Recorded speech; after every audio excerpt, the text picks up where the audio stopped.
Hi dear students, मैं संतोष कुमार प्रयागराज से स्वागत है आप सभी का ऑक्सी कोचिंग के एक और वीडियो में। आज की वीडियो में हम प्रश्नावली 10.4 के क्वेश्चन नंबर 5 को सॉल्व कर रहे हैं। पार्ट ए का वीडियो है।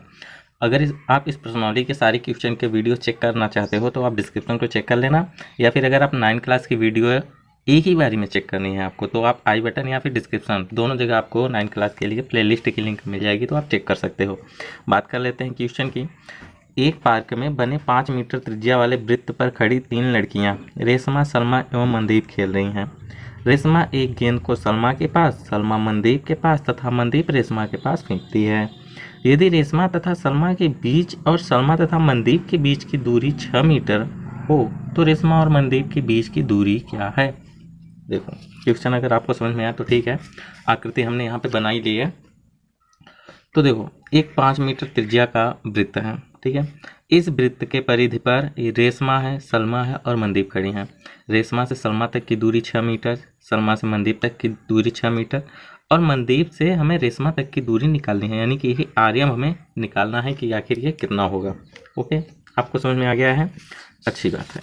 अब हम यहाँ पे अगर हम शुरुआत करें इसका हल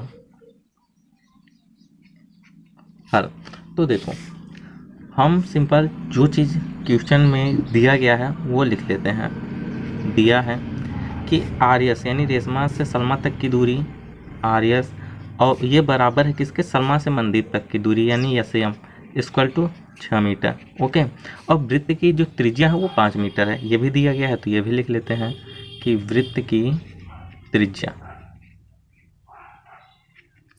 कितनी है, 5 मीटर। ये दो चीज़ें हमें ज्ञात हैं।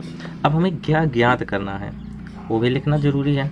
ज्ञात करना है ज़रूरी तो नहीं है, लेकिन अगर लिख देते हैं तो आपको ज़्यादा सहूलियत होगी। आर से एम तक की दूरी हमें निकालनी है, यानी रेशमा से मनदीप तक की दूरी निकालनी है। ये कितना मीटर होगा, यही चीज़ हमें ज्ञात करना है। तो देखो इसके लिए हमें इसमें अभी कुछ रचनाएं करनी पड़ेंगी, तो यहाँ पे लिख लेते हैं। रचना में हमें 2-3 चीज़ें करनी है, जैसे कि हम इस केंद्र O को R से मिलाएंगे, S से मिलाएंगे और M से मिलाएंगे, यानी तीनों बिंदुओं को मिला देंगे। तो यहाँ पे लिखते हैं कि केंद्र O को किससे मिला, R से, R, S तथा M से मिला, M से मिलाया। ओके चलो, ये थोड़ा सा तिरछा है क्या, मैं सीधा लिखने की कोशिश करूँगा। तो यहाँ से रचना के अनुसार हमने इसमें काम कर लिया है। अभी हमें एक काम और करना पड़ेगा, जैसे कि हम इस केंद्र ओ सी आर एस पर एक लंब डालेंगे। अब लंब चाहे आर एस पे डालो चाहे एस एम पे भी डाल लो, कहीं पे भी डाल लो, काम एक ही करेगा। तो हम सिंपल आर एस पे लंब डालते हैं, तो वो भी लिखते हैं कि ओ पी लंब आर एस खींचा। आप चाहे तो इस शॉर्टकट में लिख सकते हो या फिर पूरा का पूरा वाक्य लिख सकते हो कि केंद्र ओ से जीवा आर एस पर लंब खींचा। अब वो लंब जो हम खींचेंगे तो उसे हम पी नाम दे देंगे, ठीक है। तो यहाँ पे अगर हम इसे खींच ही लें तो इस बिंदु को हम पी नाम दे देते हैं। तो वही हमने लिखा है कि ओ पी लंब आर एस खींचा, ठीक है। चलो अभी हमें देखो ये जो त्रिभुज आपको दिख रहा है ओ आर एस, हमें इसकी क्या क्षेत्रफल निकालना है। तो क्षेत्रफल निकालने के लिए आपको फार्मूला तो पता होगा, आधार इंटू हाइट के मल्टीप्लाई का हाफ हो जाएगा। तो आधार तो हमें पता है, यानी आर एस हमें पता है 6 मीटर, ठीक है। ओपी हमें नहीं पता है, यानी आधार पता है और हाइट यही तो होगी, यानी इस त्रिभुज की शीर्ष से समूह भुजा पर लंब। अब ये लंब डाला है तो ये 90 अंश का है ही, अब लंब डाला है तो यही तो हाइट होगी ओपी। तो हमें ओपी पहले निकालना होगा कि आखिर ओपी कितना होगा, तभी तो मल्टीप्लाई करेंगे। तो ओपी निकालने के लिए देखो हम सिंपल क्या करेंगे, ये इस त्रिभुज आर ओ पी, इस त्रिभुज में ये एंगल 90 अंश है, 90 अंश है, तो हम सिंपल ओपी निकाल सकते हैं पाइथागोरस प्रमेय द्वारा। कैसे कि ये देखो ओपी यानी ओ आर जो है ये तो कर्ण होगा, ये 5 मीटर है क्योंकि भाई वृत्त की त्रिज्या है, और ये जो है ये आर से पी तक की दूरी 3 होगी। अब 3 कैसे होगी, देखो आर एस जो है वो तो क्या कहते हैं 6 मीटर थी, लेकिन जैसे ही लंब डाला और वैसे भी यह एक प्रमेय 10.3 है, तो हम यहाँ पे लिख भी लेते हैं कि प्रमेय 10.3 से इस प्रमेय के अनुसार अगर वृत्त के केंद्र से जीवा पे लंब डालते हैं तो जीवा 2 बराबर भागों में बट जाती है। अब 2 बराबर भागों में बट गई, यानी पूरी जीवा 6 मीटर की थी और किसी एक भाग की बात करेंगे तो वो पूरी जीवा की आधी होगी, यानी 3 मीटर ये और 3 मीटर ये।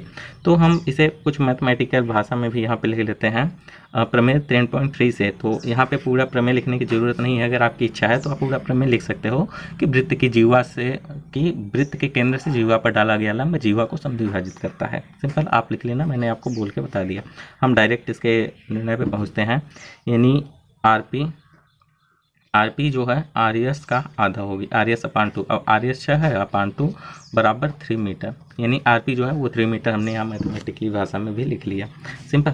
अब देखो हमें इस त्रिभुज आर ओ पी का कर्ण पता है, आधार पता है आर पी 3, तो लंब तो निकाल ही लेंगे पाइथागोरस प्रमेय से, ठीक है। तो हम यहाँ पे लिखते हैं त्रिभुज आर ओ पी में एंगल पी जो है वो 90 अंश है। तो हम अगर देखो एक एंगल 90 अंश हो गया तो हम पाइथागोरस प्रमेय लगा सकते हैं। तो हम यहाँ पे लिखेंगे पाइथागोरस प्रमेय द्वारा,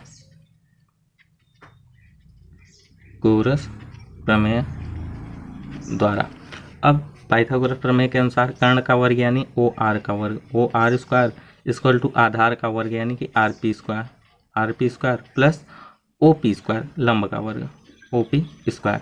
तो ओ आर यहाँ पे 5 मीटर है, वृत्त की त्रिज्या 5 का square equal to R P तो अभी हमने ज्ञात किया 3 मीटर थी, तो 3 का स्क्वायर प्लस ओ पी हमें निकालना है, ठीक है, क्योंकि ये आर ओ एस की हाइट है।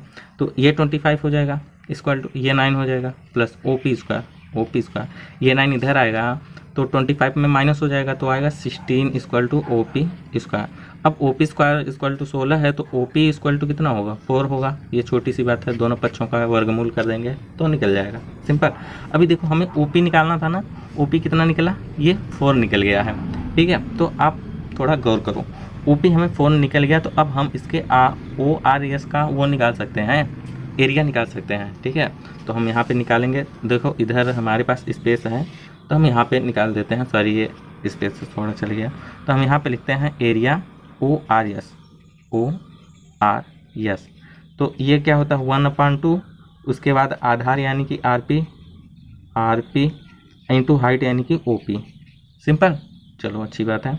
तो area O R S equal to 1/2 into R P कितनी है 3 मीटर है, और हाइट अभी हमने निकाली 4। अगर हम इसे सॉल्व करेंगे तो ये 6 यहाँ पे हो जाएगी, आरपी हमने नहीं लिखना, आर एस लिखना है, आर एस, क्योंकि ये त्रिभुज ओ आर एस का हमें क्षेत्रफल निकालना है ना, तो हमने यहाँ पे मिस्टेक से आर एस लिख दिया, ये 6 होगा, ठीक है। तो ये 2 से ये 6 से कटेगा 3 आएगा, और 3 का मल्टीप्लाई जो 4 के साथ करेंगे तो 12 आएगा, यानी 12। तो एरिया ओ आर एस कितना हो गया, ओ आर एस 12। अब क्षेत्रफल हमेशा मीटर स्क्वायर में आता है, यानी कि क्या मात्रक का स्क्वायर में क्षेत्रफल आता है, तो हमने यहाँ पे लिख दिया। तो देखो हमें हमें एक चीज़ यहाँ पे पता चल गई, यानी त्रिभुज ओ आर एस का क्षेत्रफल है 12 मीटर स्क्वायर। हम इसे यहाँ पे लिख लेते हैं, area O R S equal to 12 metre square. हमने अभी इसमें क्यों लिखा, क्योंकि हमें अभी आवश्यकता पड़ेगी तो हम चेक कर लेंगे। तो देखो हमें इस त्रिभुज का क्षेत्रफल एक ही बारी में तो निकल गया, अब हम फिर से इसका क्षेत्रफल निकालेंगे। तो इस बार क्षेत्रफल निकालेंगे क्योंकि हमें आधार ये मानना है, ओ एस आधार मानना है। तो हम इस बार क्षेत्रफल क्यों निकाल ले रहे हैं, क्योंकि हमें किसी भी तरीके से हमें देखो आर एम की दूरी चाहिए, ठीक है। तो आर एम की दूरी चाहिए, तो अगर हम इस पॉइंट को क्यू माने तो अगर हम आर क्यू निकाल लेंगे ना तो क्यू एम आसानी से निकल जाएगा, क्योंकि जितना आर क्यू होगा उतना ही क्यू एम भी होगा। पहले अभी हमें यह प्रूफ करना पड़ेगा आर क्यू और क्यू एम बराबर हैं।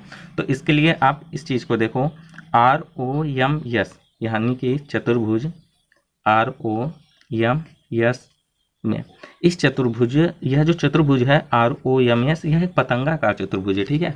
और पतंगाकार चतुर्भुज के अनुसार इसके जो विकर्ण होते हैं, कोई एक विकर्ण दूसरे विकर्ण को समद्विभाजित करता है, बस सिंपल समद्विभाजित करता है। अब समद्विभाजित करता है और हाँ, ये विकर्ण एक दूसरे को समकोण पे काटते हैं, ये भी है।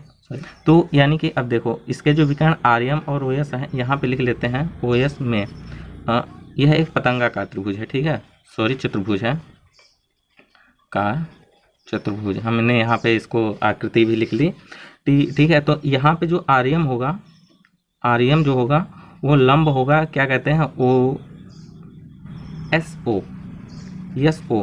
तो ये देखो इस पे लंब का काम करेगी, अब लंब का काम कर रही तो यानी ये एंगल 90 अंश है, ठीक। अब जब ये एंगल 90 अंश है तो यानी कि आर क्यू जो है वो इस त्रिभुज की हाइट भी तो हो जाएगी। अगर हम ओ एस को आधार मान रहे हैं तो हाइट आर क्यू हो जाएगी, सिंपल। चलो अब हम ये चीज़, यानी कि आपने मतलब ये चीज़ तो समझ लिया ना आपने।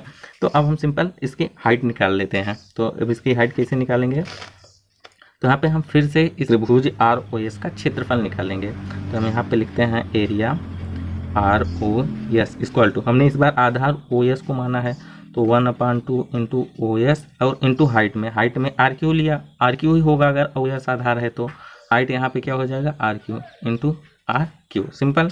अब काफ़ी इजी सा है देखो sorry area R O S हमने यहाँ पे 12 मीटर स्क्वायर निकाला था, ठीक है। तो यहाँ पे भी देखो अभी तक दिखाई दे रहा है, तो हम यहाँ पे एरिया आर ओ एस यानी इतने के स्थान पे हम 12 लिख सकते हैं। 1/2 इंटू ओ एस, देखो ओ एस कहाँ गया, ओ एस ये 5 मीटर होगा, क्यों, क्योंकि वृत्त की त्रिज्या है। तो 5 इंटू, अब आर क्यू हमें निकालना था तो आर क्यू हम यहाँ पे लिख लेते हैं। अब इस बार 12 इंटू ये 2 इधर इसके मल्टीप्लाई में आ जाएगा क्योंकि डिवाइड में, और ये 5 डिवाइड में है तो मल्टीप्लाई में है तो डिवाइड में चला जाएगा, इक्वल टू आर क्यू। अगर हम इसे सॉल्व करें 12 दूना 24/5 है, यानी कि आर क्यू इक्वल टू कितना होगा 24/5, तो अतः आर क्यू कितना होगा 5 चौक 20, 4.8, ठीक है।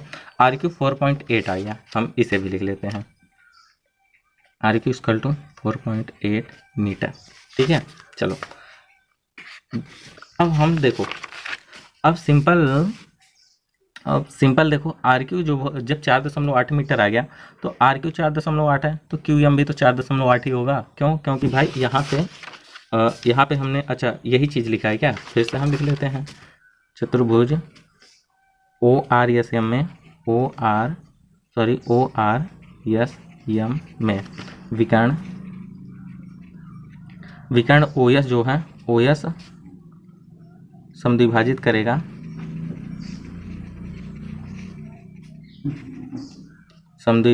करेगा, हम थोड़ा पता नहीं कैसे लिख रहे हैं किसको, आर्यम को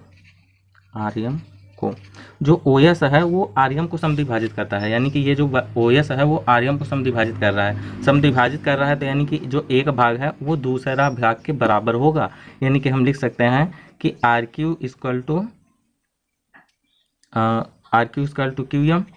क्यू एम, या फिर हम ये लिख सकते हैं कि जो पूरा भाग है वो किसी एक भाग का डबल होगा, ठीक है। तो हम इसे यहाँ पे नहीं लिखते R Q equal to Q M, हम सिंपल ये लिख लेते हैं कि आर एम जो है वो क्या होगा 2 क्यू एम होगा, 2 आर क्यू होगा, आर क्यू आर लिख लेते हैं, पहले क्यू लिख लिया है तो देखो, यानी कि आर एम जो होगा आर से एम तक की जो दूरी होगी वो आर क्यू का डबल होगा, क्यों, क्योंकि आर क्यू के बराबर क्यू एम है तो आर से एम तक की दूरी जो है वो आर क्यू का डबल ही तो होगा, ठीक है।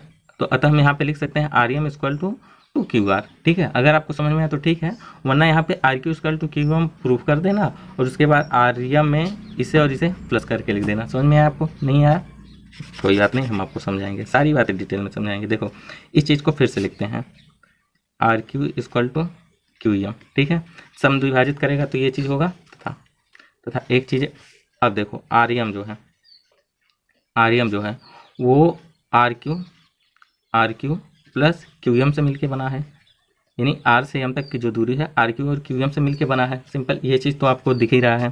तो हम simple R M equal to R Q, इसे तो हम आर क्यू ही रहने देते हैं, और ये जो क्यू एम है ये आर क्यू के बराबर है तो हम इसे भी आर क्यू लिख देते हैं, अब समझ में है आपको। और R M equal to 2 R Q, यही तो यहाँ पे लिखा था, R M equal to 2 Q R हमने लिखा था, यहाँ पे आर क्यू आया है तो कोई दिक्कत नहीं, क्यू आर भी तो, क्यू आर और आर क्यू सेम चीज़ है।